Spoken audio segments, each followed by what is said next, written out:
కూటమికి చెందినటువంటి నేతలు మేము కష్టపడ్డాం, అమరావతిని తీసుకొచ్చాం, 33,000 ఎకరాలు రైతుల దగ్గర నుంచి సేకరించాం, ఇది సెల్ఫ్ సస్టైన్డ్ క్యాపిటల్ అని చెప్పి తర్వాత వచ్చినటువంటి 5 సంవత్సరాలు వైఎస్ఆర్ కాంగ్రెస్ పార్టీ ప్రభుత్వం దీన్ని నిర్వీర్యం చేసింది, నాశనం చేసింది, అది చేసింది, ఇది చేసింది. మళ్ళీ మేము ఇప్పుడు ప్రజలకు రైతుల ఆకాంక్షల మేరకు మరలా అమరావతికి చట్టబద్ధత కల్పిస్తామని చెప్పి చెప్పుకున్నారు తప్ప అమరావతికి ఏం కావాలి, అమరావతి నిర్మాణానికి కేవలం మీరు ఇవ్వాల్సింది లోన్లు కాదు, మాకు చట్టబద్ధంగా రావాల్సినటువంటి మా వాటా మీరు ఎందుకు ఇవ్వట్లేదు అని చెప్పి బీజేపీని అడిగేటువంటి ధైర్యం ఒక్క ఎంపీ స్టేటస్ ఎందుకు ఇవ్వట్లేదు అని అడిగేటువంటి ధైర్యం లేకపోయింది. ఇక వైఎస్ఆర్ కాంగ్రెస్ పార్టీ విషయానికి వస్తే వీళ్ళు అమరావతి సెల్ఫ్ సస్టైన్డ్ అని చెప్తున్నారు. సెల్ఫ్ సస్టైన్డ్ అప్పులు ఎందుకు తీసుకొస్తున్నారు, దాని అంతటికి అదే నిర్మాణం అవ్వాలి కదా. 33,000 ఎకరాలు తీసుకొచ్చారు, మరలా కొత్తగా భూమి సేకరణకు వెళ్ళబోతున్నారు, భూ సమీకరణకు వెళ్ళబోతున్నారు. ఇవన్నీ ఎందుకు చేస్తున్నారు, ఏంటి? రైతులకు డెవలప్డ్ ప్లాట్స్ ఇస్తానన్నారు, ఆ ప్లాట్స్ సంగతి ఏంటి, అవి ఇంతవరకు తేల్చలేదు. సో వీటికి సంబంధించినవన్నీ బిల్లులో పొందుపరచకుండా మీరు బిల్లుని ప్రవేశపెడితే ఇది వృధా, దీనివల్ల యూజ్ లేదు, ఈ ఫార్మ్ ఆఫ్ బిల్లుని ప్రవేశపెట్టడాన్ని మేము వ్యతిరేకిస్తూ వాకౌట్ చేస్తున్నాం అని చెప్పి వీళ్ళు వెళ్ళిపోయారు. సో ఇక్కడ కొంచెం వీళ్ళన్నా ఆలోచించాలి. సో వాళ్ళు అదే పరిస్థితి, వీళ్ళు అదే పరిస్థితి. రైతులకి డెవలప్డ్ ప్లాట్స్ ఇస్తామన్నారు, ఫైన్. ఎప్పుడు ఇస్తామన్నారు? 10 ఏళ్లలో రాజధాని నిర్మాణం పూర్తి చేసి డెవలప్డ్ ప్లాట్స్ ఇస్తానన్నారు. మరి గడిచినటువంటి 5 ఏళ్లలో మీరే కదా ఉంది. ఈ 5 ఏళ్లలో మీరు ఏం చేశారు? అమరావతిని డెవలప్ చేశారా?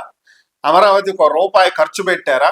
మరి ఏ విధంగా డెవలప్ అవుతుంది, ఏ విధంగా డెవలప్ అయినటువంటి ప్లాట్స్ తీసుకొచ్చి రైతులకు ఇస్తారు? మనం ఒకటి అడుగుతున్నామంటే కనీసం మినిమం దాని గురించి వెనక మనం ఏం చేశాము, వాళ్ళు ఏం చేశారు, ఏంటి ప్రజలకు కనిపించట్లేదా, చూడట్లేదా అనేది మినిమం ఆలోచన, స్పృహ ఉండాలి కదా. సో ఒక పాయింట్ మిథున్ రెడ్డి గారు మాట్లాడిన దాన్ని ఖచ్చితంగా ఏకీభవించాలి. ఏంటి అంటే అసలు ఈ రాజధానికి బౌండరీస్ ఏంటి? రాజధాని ఓకే ఫైన్, క్యాపిటల్ సిటీ, దీనికి ఉన్నటువంటి బౌండరీస్ ఏంటి?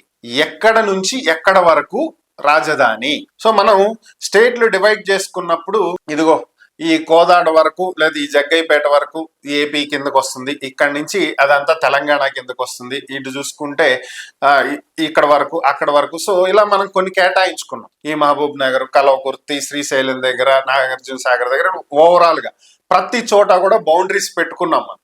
సో అలాగే ఈ రాజధానికి బౌండరీ ఏంటి? ఈ 29 గ్రామాలు మాత్రమే రాజధాని, లేదంటే 29 గ్రామాల చుట్టుపక్కల ఏమైనా మీరు ఇంకా కొన్ని సిఆర్డిఏ పరిధిలోకి తీసుకొచ్చారా? ఈ సిఆర్డిఏ పరిధికి ఈ రాజధాని ప్రాంతానికి ఉన్న బౌండరీస్ ఏంటి? ఎన్ని కిలోమీటర్స్ రేడియస్ మీరు రాజధాని కింద పరిగణలోకి తీసుకుంటున్నారు? విజయవాడ కేంద్రంగా రాజధాని అని చెప్పి 2015లో అసెంబ్లీలో బిల్లు ప్రవేశపెట్టినప్పుడు మీరు చెప్పిన మాట. మరి విజయవాడకు సంబంధించి ఎంతవరకు రాజధాని పరిధిలోకి వస్తుంది? గుంటూరుకు సంబంధించి ఎంత రాజధాని పరిధిలోకి వస్తుంది? మంగళగిరికి, తాడేపల్లికి సంబంధించి ఎంత రాజధాని పరిధిలోకి వస్తుంది? ఈ బౌండరీస్ ఏంటి అనేవి ఎక్కడా కూడా మీరు బిల్లులో మెన్షన్ చేయాల. ఈ తీర్మానం ప్రవేశపెట్టేటప్పుడు దాంట్లో మెన్షన్ చేయాల. మరి ఇప్పుడు మీరు ఎక్స్టెండ్ చేస్తామంటే రేపు పొద్దున వచ్చి విజయవాడ మొత్తం కూడా రాజధాని కిందకు వస్తుంది, లేదంటే ఈ 29 గ్రామాలు కాదు పక్కన ఇంకొక 20 గ్రామాలు రాజధాని కిందకి తీసుకుంటున్నామంటే సో కనీసం దానికి ఒక చట్టబద్ధత అనేది ఉండాలి కదా. సో లిమిట్స్, మీరు బౌండరీస్ ఏవి పెట్టలేదు అనేది ఆయన ప్రశ్నించినటువంటిది మంచిది. సో బౌండరీస్ ఏంటి అనేది ప్రభుత్వం కూడా చెప్పాలి. సో రాష్ట్రానికి రావాల్సింది ఏంటి అనేది ఖచ్చితంగా మీరు ప్రశ్నించి ఉండాలి. సో అది 2 పార్టీలు చేయలేదు. మీరు అమరావతికి వ్యతిరేకమా అనుకూలమా అనేది కూడా తేల్చకుండా సభ నుంచి వాకౌట్ చేయటం అనేది వైసీపీ నేతలకి ఎంతవరకు సమంజసం అనేది ఇంకొకసారి వాళ్ళు ఆలోచించుకోవాలి. మీరు వ్యతిరేకించండి, తప్పులేదు, అది మీ అభిప్రాయం. లేదు అనుకూలంగా ఓటేయండి, అది కూడా మీ అభిప్రాయం. సో 2 కాకుండా వాకౌట్ చేయటం అంటే తప్పించుకునేటువంటి వ్యవహారంగా ఇక్కడ వ్యవహరించడం అనేది పద్ధతి కాదు. సో మిగిలినటువంటి సభ్యులందరూ ఓవరాల్ గా ఆమోద ముద్ర వేశారనుకోండి. సో ఆ విషయం పక్కన పెట్టేసేస్తే ఇక సెకండ్ మన జగన్మోహన్ రెడ్డి గారి ప్రెస్ మీట్ విషయానికి వద్దాం.